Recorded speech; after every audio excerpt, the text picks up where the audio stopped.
God. Oh my God. Oh my God. Oh, oh my God. No more fucking dreamable links, man. Alright? We had like fucking 10 a day before I banned that shit, alright? Make sure they were 5 years. Love you, Forsen. Boop. To the badge. Hey, Vsauce, Michael here. And when you die, what happens to your body? It can be buried, or cremated, or donated to science. But are those your only options? I mean, what if I wanted to be taxidermied, like my friend here?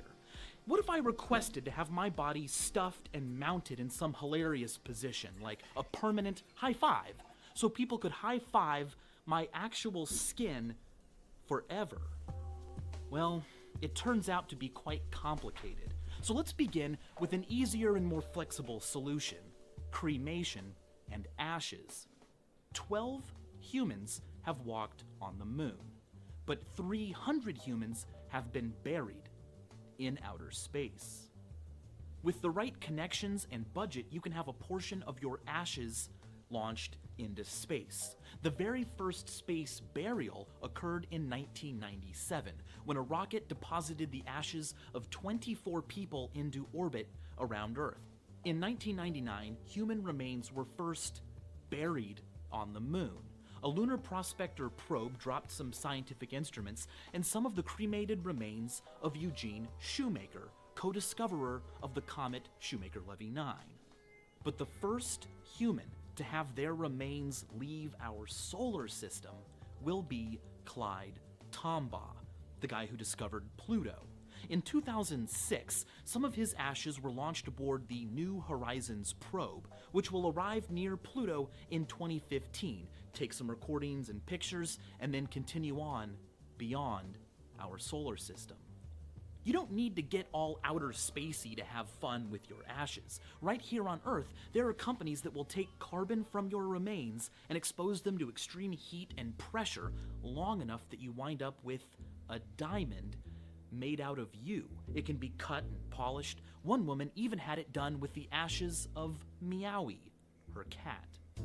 The point here is that you can be quite creative with cremated remains, but ashes don't look like you did when you were alive. So let's revisit taxidermy.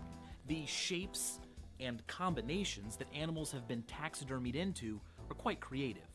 For instance, an actual pig turned into an actual piggy bank, a bird light fixture, a goat that's also a bagpipe, doves turned into shoes, What? and of course, the guy who taxidermied his cat into a remote-controlled quadcopter. Taxidermy doesn't preserve every part of your body. It is taxidermy, the arrangement of skin. Which is okay. I mean, taxidermy won't bother to preserve all of your internal organs, but your skin is your largest organ. Your skin comprises anywhere from 12 to 15% of your total body weight. Plus, it's an organ that people see and recognize you by. But here's one of the problems. When animals are taxidermied, their skin is removed and then mounted on a mannequin, a shape that resembles the animal but is made of wood or wool and wire or foam. That's fine for museums, but the use of a generic mannequin can lead to an animal that looks generic. All of the tiny, subtle, but very important features of the animal's cartilage, fat, muscles are more difficult to recreate after it's dead and all you have is its skin. That's why many taxidermists hesitate to taxidermy a person's beloved pet. Because in order to satisfy the client, an immense amount of specificity is required, even more so if you were trying to recreate a person. So taxidermy may not be the best way to preserve yourself or your daddy or your mummy.